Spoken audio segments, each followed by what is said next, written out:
The rope fell away like a dying snake, coiling into the dust at his boots. Samuel McKinnon's weathered hands trembled as he stepped backward, the rusted knife clattering from his grip. What he'd mistaken for bindings in the half-light of dawn were something else entirely, something that made his stomach lurch and his 70-year-old knees buckle. The woman before him wasn't bound at all. 3 hours earlier, Samuel had found her collapsed against his barn door, face pressed into the splintered wood, arms wrapped tight around her torso. From behind, she looked like any other drifter seeking shelter, another soul broken by the unforgiving Wyoming territory. Her dress, once fine blue cotton, hung in tatters. Dark stains painted the fabric, and what he'd assumed were ropes binding her wrists were strips of torn cloth she'd wound around herself. "Please," she had whispered when he'd approached, not turning to face him. "Don't untie me." But Samuel McKinnon had spent 40 years on this land, had buried a wife and 2 sons in the rocky soil beyond the fence line. He knew suffering when he saw it, and he knew kindness was sometimes the only currency that mattered. So he'd helped her into the barn, settled her on a pile of hay, and waited for sunrise to better assess her wounds. Now, in the growing light filtering through the barn slats, he understood why she'd begged him not to cut away the makeshift bindings. Her arms were gone. Not cut, not torn away in some accident, simply absent, as if she'd been born without them. The cloth strips had been carefully wound around the stumps just below her shoulders, creating the illusion of bound limbs. The dark stains weren't blood from rope burns, but old wounds that had long since healed into smooth, puckered skin. She finally turned to face him, and Samuel saw eyes the color of winter sky, beautiful and absolutely empty of shame. "I told you not to untie me," she said quietly. Samuel's throat worked soundlessly. In all his years, through drought and disease, through the death of everything he'd ever loved, he never encountered anything that left him so completely speechless. "Most folks," she continued, settling back against the hay with practiced grace, "they run when they see. But you cut the rope anyway." The barn fell silent except for the soft whistle of wind through the gaps in the wood. Samuel stared at this woman, this stranger who'd somehow made it across the wilderness alone, without arms, without help, without anything but the clothes on her back and strips of fabric to hide what the world wasn't ready to see. Outside, his horses nickered softly, and somewhere in the distance, Samuel heard the sound that made his blood freeze, the rhythmic thunder of approaching hoofbeats. Multiple riders. Coming fast. The woman's eyes snapped toward the sound, and for the first time since he'd found her, Samuel saw something besides emptiness in her gaze. Fear. "They found me," she whispered. Samuel moved to the barn door, pressing his eye to a gap between the boards. 6 riders crested the hill beyond his property line, their horses lathered with sweat, dust rising behind them like smoke signals. Even at this distance, he recognized the lead rider's silhouette, Marshal Clayton Birch, a man who never met a bounty he wouldn't chase or a fugitive he wouldn't drag back dead or alive. "What did you do?" Samuel asked without turning around. Behind him, the woman shifted in the hay. "What I had to." The hoofbeats grew louder, and Samuel's mind raced through possibilities. His nearest neighbor was 12 miles south. The sheriff was a day's ride to town. If those men wanted this woman, there'd be no one to hear what happened next except the wind and the crows. "They'll search every building," she said, her voice steady despite the fear he'd seen in her eyes. "Barns first. Always barns first." Samuel turned back to study her. She sat perfectly straight, despite having no arms for balance, her chin raised in defiance that seemed carved from stone. Whatever she'd done, whatever brought 6 armed men across the territory in pursuit, she wasn't cowering. "The root cellar," he said finally. "Behind the house. It's hidden under the kitchen floor." She shook her head. "I won't be your burden to carry. Wasn't asking your permission." For the first time, something that might have been a smile flickered across her face.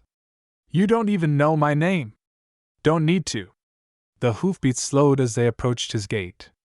Samuel could hear voices now, rough men discussing strategy, dividing up to search the property. Marshal Birch's voice rose above the others, authoritative, impatient. Ruth, the woman said quietly.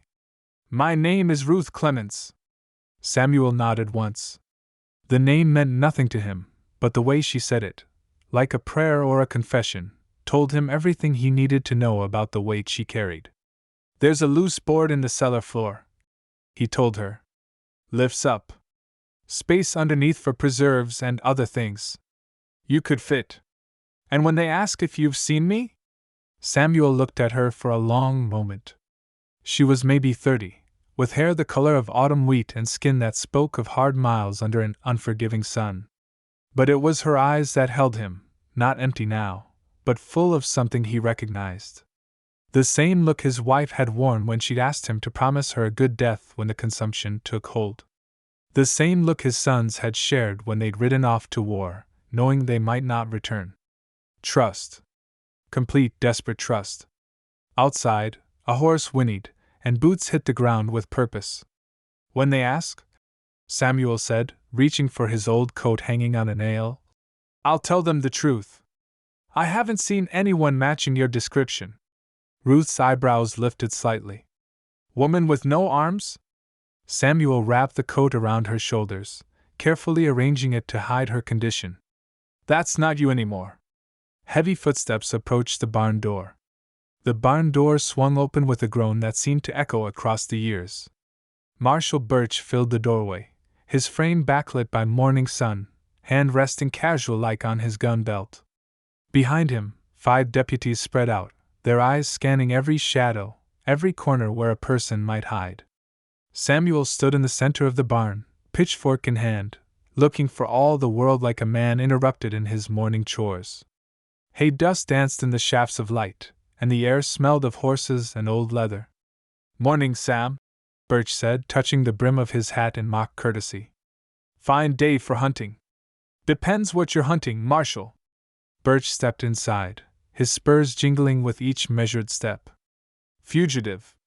Dangerous one. Woman by the name of Ruth Clements. He paused, watching Samuel's face for any tell. Goes by other names too. The armless angel, some call her. On account of her condition. Samuel leaned on his pitchfork, expression unchanged. Haven't seen hide nor hair of any woman, dangerous or otherwise. That so? Birch signaled his men, who began systematically searching the barn.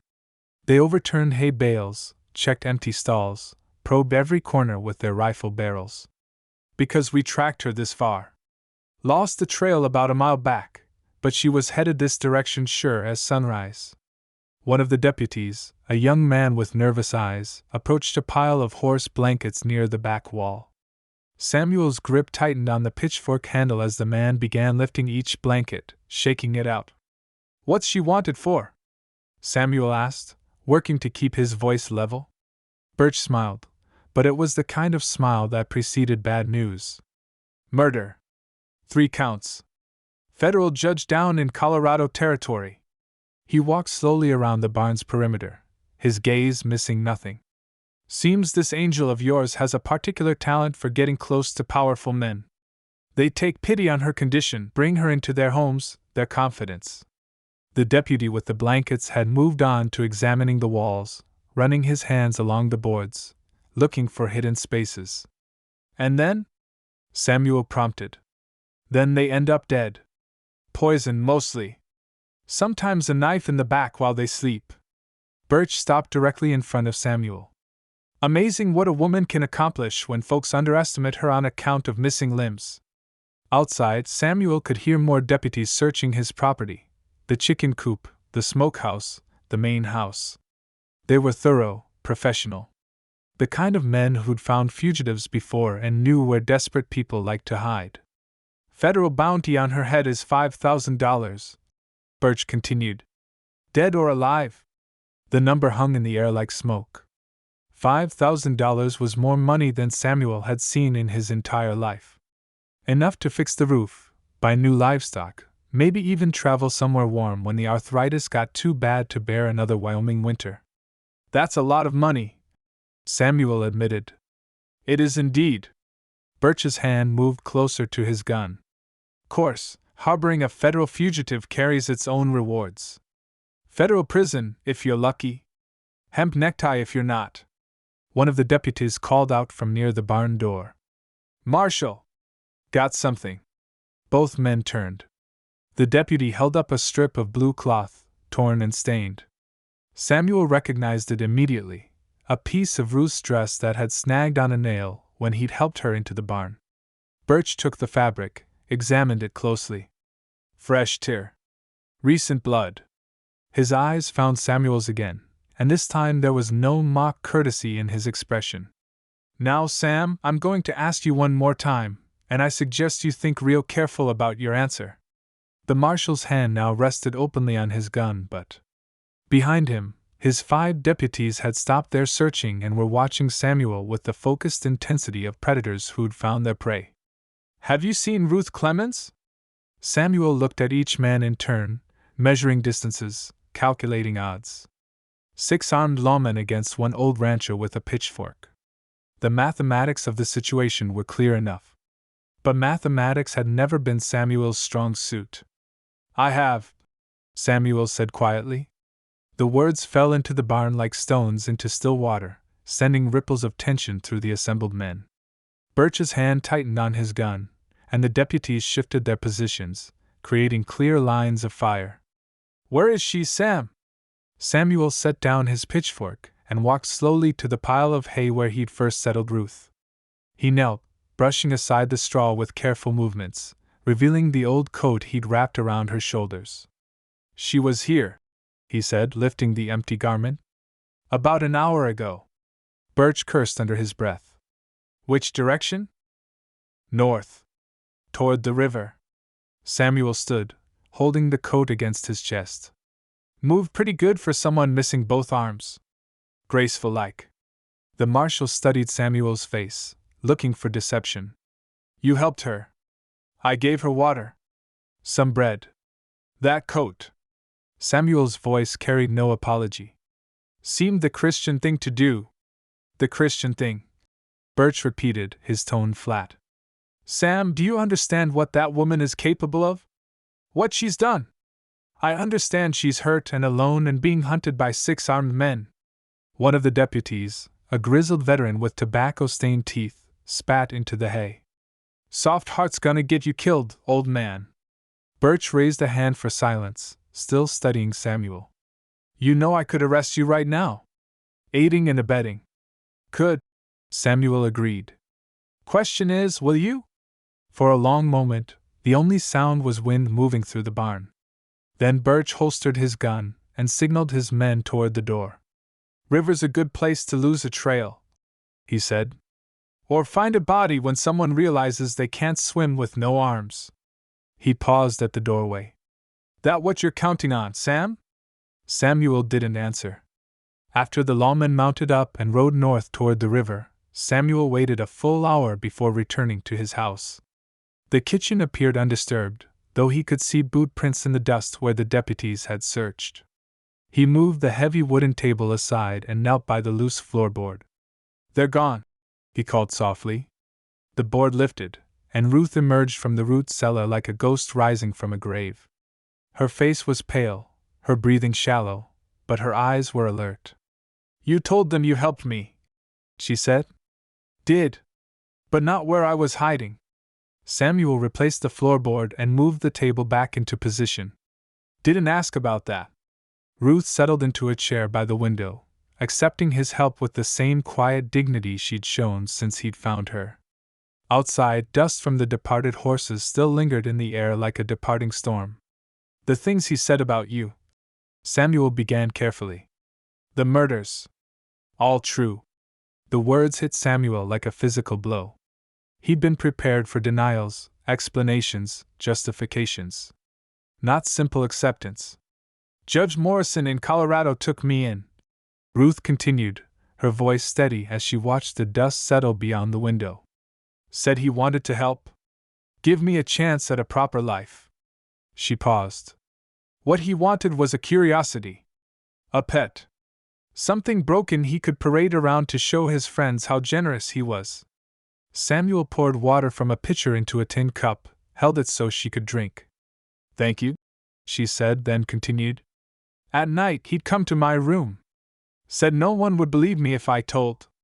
Who listens to the word of an armless freak against a federal judge?" The cup trembled in Samuel's hands. "I couldn't fight him off. Couldn't push him away. Couldn't even cover myself." Ruth's eyes found Samuel's. "But I could crush oleander leaves between my teeth. Spit them into his whiskey when he wasn't looking. And the others? More of the same. Men who saw my condition as an opportunity." Her voice carried no self-pity, only exhaustion. "I'm tired, Samuel. So very tired of running." Outside, a hawk circled high above the property, riding the thermals with effortless grace. Evening painted the kitchen in shades of amber and shadow. Ruth sat by the window, watching the sun sink toward the mountains, while Samuel prepared a simple meal: beans and cornbread, coffee strong enough to wake the dead. They ate in comfortable silence, each lost in private thoughts. "They'll be back," Ruth said finally. Samuel nodded. He'd known it even as he watched the dust from their horses fade. Marshall Birch wasn't the type to give up easily, especially with $5,000 at stake. "River Trail will only fool them for so long." "I know." Ruth turned from the window to study his weathered face. "Why did you help me?" Samuel considered the question while he cleaned their plates. Outside, his horses moved restlessly in their corral, sensing something in the wind that humans couldn't detect yet. "Had a daughter once," he said finally. "Before the boys. Before Mary got sick." He set the clean plates on the shelf with careful precision. "Lived maybe 3 hours. Born without legs." The admission hung between them like a bridge neither had expected to cross. "Doctor said it was God's will. That maybe it was a mercy she didn't suffer long." Samuel's hands stilled on the dish towel. "Mary never forgave herself. Never forgave God either. Spent the rest of her life wondering what kind of world creates something beautiful and broken, then calls it mercy when it dies." Ruth's reflection in the window glass looked like a ghost superimposed over the darkening landscape. "What would you have named her?" she asked. "Ruth." The word fell between them soft as snow, and for the first time since he'd found her, Ruth Clemens began to cry. Not the desperate sobs of someone seeking sympathy, but the quiet tears of someone who'd been carrying a weight too long alone. Samuel handed her his handkerchief, a simple cotton square, soft from years of washing, and she pressed her face against it gratefully. "I could go," she said after a moment. "Tonight. Before they come back." "Could. But you don't think I should?" Samuel looked out at his land, at the fence posts he'd set with his own hands, at the grave markers beyond the barn where his family rested in ground he'd bought with blood and sweat and 40 years of unforgiving toil. "Think you should do whatever brings you peace," he said. They sat together as darkness claimed the valley. No more words were necessary. Outside, the wind picked up, carrying with it the scent of distant rain and the sound of approaching horses, still far off, but coming steady as sunrise. Ruth stood and walked to the kitchen door, looking out at the night. "There's a loaded rifle above the mantel," she said without turning around. "I know. When they come, you could tell them I threatened you. Forced you to help at gunpoint." Samuel joined her at the door. In the distance, pinpricks of light bobbed like fireflies, torches or lanterns, marking the progress of determined men. "Could," he agreed. Ruth nodded once, understanding passing between them like a current. She leaned against the doorframe, and for a moment looked exactly like what she was, a young woman who never had the chance to be anything but prey or predator, victim or survivor. "Samuel?" "Yes?" "Thank you for cutting the rope." The lights were closer now, maybe a mile out. Samuel could hear the distant sound of hoofbeats on hard ground, the jingle of spurs and bridles, the low voices of men who'd spent too many days in the saddle chasing ghosts. He reached up and took down the rifle. The night held its breath, waiting to see what choices would be made when the sun rose again over the Wyoming Territory, over a small ranch where an old man had once cut away a stranger's bonds and found something he'd been looking for his entire life without knowing it. Ruth Clemens stood in the doorway, armless and unafraid, watching the lights approach like fallen stars. Behind her, Samuel McKinnon checked his rifle and thought about mercy and justice, and the thin line between the two that men spent their whole lives trying to navigate. The wind picked up, carrying their scents toward the approaching riders, and somewhere in the darkness, a night bird called out once, sharp and clear and final as a gunshot.